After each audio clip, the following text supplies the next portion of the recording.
பரலோகத்துலேருந்து அவனுக்கு ரட்சிப்பு வருது, பரலோகத்துலேருந்து தான் வார்த்தை வருது, பரலோகத்துலேருந்து ஆவி வருது. அதில் பிறந்த நீ அந்த டிவைன் நேச்சரில் இல்லாமல் போனால் என்ன பிரயோஜனம்?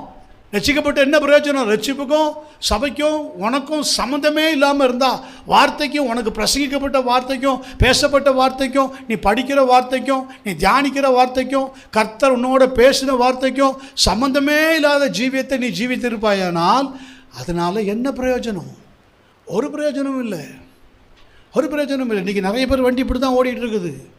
இச்சையினாலே உலகத்தில் உண்டான கேட்டுக்கு தப்பி, இந்த இச்சைனா வெறும் பாவ இச்சை மாத்திரம் நினைக்காங்க.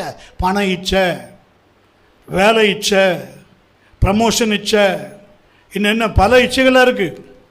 அதெல்லாம் இருக்கக்கூடாதா பாஸ்டர்? இருக்கணும். நீ ஜபத்தோடு ஆண்டவர்கிட்ட கேளு, ஆண்டவர் உன்னை அருமையாக நடத்துவார். ஆமென். ரொம்ப உன்னை மிஞ்சி என்றது என்ன? அதை கடைசியில் தடம் புரண்ட வண்டி மாதிரி தான் எங்கேயாவது போய் சொல்லிட்டு நிற்பேன்.